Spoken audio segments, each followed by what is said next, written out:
Yes, that is the iconic Lambeau Field. We're in Green Bay for the NFL Draft. Just 24 hours, a little bit more than that, until this whole thing gets going and the stage is set. It's ready to go. Lambeau being the backdrop of it all, you just can't express how special it is to be here. That's Adam Schefter. You'll hear from him in just moments. But for now, we welcome you to the show. So glad to be with you. Marcus Spears, Nina Kimes, Ryan Clark, Dan Orlovsky, Adam and Peter Schrager join us.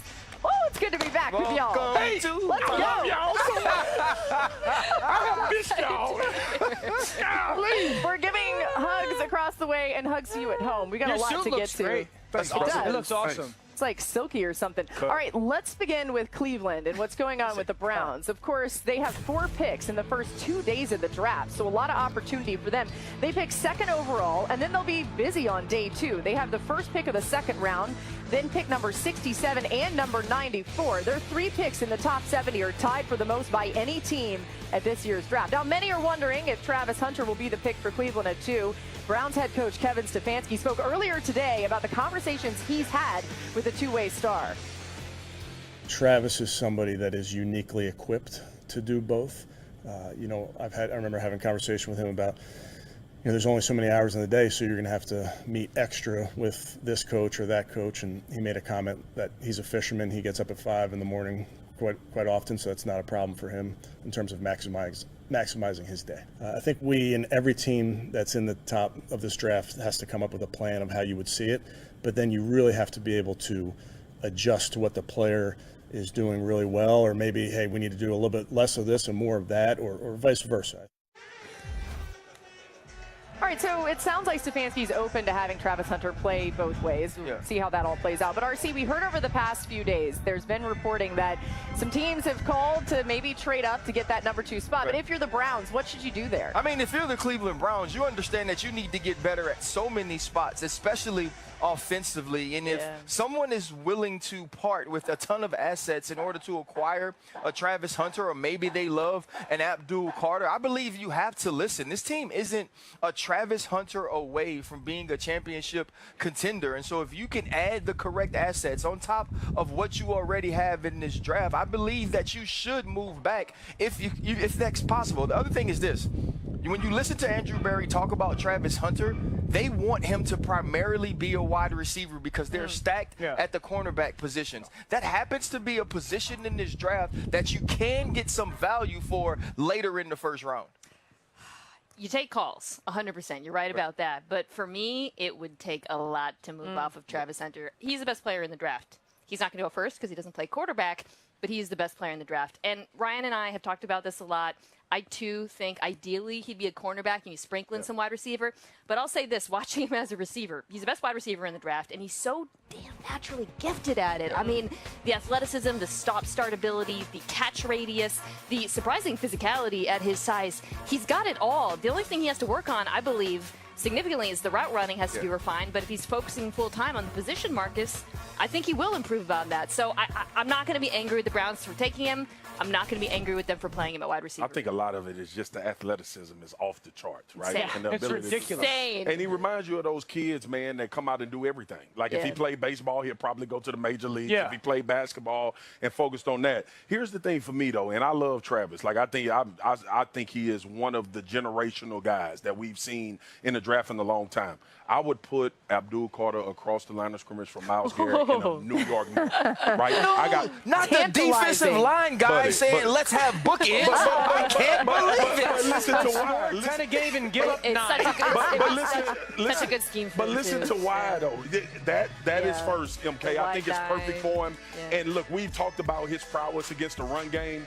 You don't necessarily have that issue in Cleveland because he can play a little bit freer. But, bro, I got to play Lamar and Joe.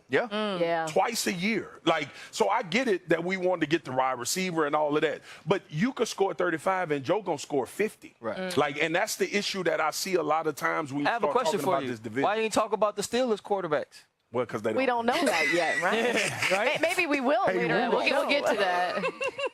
Oh, Rudolph. All right, Dan, the Cleveland other big question, of course, is around the quarterback situation. There are opportunities for them. Maybe they could trade back up into the first round or get somebody later. They've got all those picks. What do you think's best case scenario? Best case scenario is trading back up into the first round, because I don't think you can just sit there and wait for the first pick of the second round. I think the style of quarterback that they want matters here. You know, Kevin Stefanski, who's taking over the play calling again in Minnesota with Kirk Cousins, who's not physically this remarkable quarterback, ton of success. 2 years ago with Joe Flacco, ton of success. And then Deshaun came, and they kind of tried to change the offense a little bit. And so if Kevin Stefanski's taken over as the play caller, everyone's going with Jalen Milroe. I don't see Milroe as the fit there. Like, schematically, for me, it's more Jackson Dart from Ole Miss, Tyler Shuck from Louisville. I think Tyler Shuck as the scheme fit more than, you know, a Shador fit scheme-wise. I just don't think he'll be there at the 33rd pick of the draft. Yeah, Milroe, of course, the offensive coordinator now for the Browns, Tommy Rees, was at Alabama. He was the offensive coordinator for Milroe. That didn't always work out as well as they wanted it to. All right, let's bring Adam in. Adam, what do you know about what you're hearing with the Browns right now? Everything. Here's what's interesting about the Browns. You're talking about whether they would field calls and move out at number 2. The fact of the matter is they've probably gotten more calls from teams asking if the Browns want to move back into round 1 to try to draft a quarterback at that point in time. We've seen a history of teams who have used a pick on a player or a need that they have and then try to trade back in. Let's go back to the Baltimore Ravens. They drafted Hayden Hurst initially with their first-round pick, then traded back in the first round with the last pick to go get Lamar Jackson in the first round. And the Browns have gotten calls from teams asking them if they would have an interest in moving back into the first round again. And I think we could see some of those moves tomorrow, depending on whether or not Shedeur Sanders goes at 21. If Shedeur goes 21, we could start to see fireworks from 22 to 32. But if Shedeur doesn't go there, then people may be sitting back and waiting. All right, and again, so that just brings us right back to the Steelers quarterback. It's 21, of course, is their pick. More from Adam throughout the show. Calls from teams about trading up for picks 2 and 3. What is the latest you're hearing?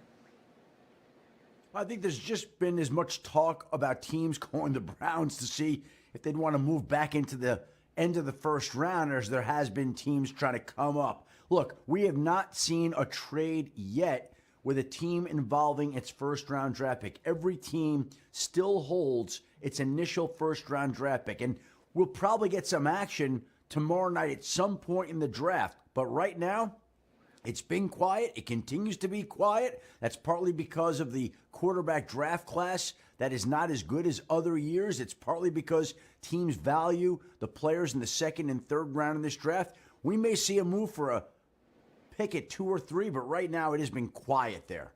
All right, Mike T, let's dig into this a little deeper. Which team do you think should be aggressive in trying to trade up to one of those spots? Jay, the Las Vegas Raiders should try to go from 6 to 3 with the Giants for Boise State running back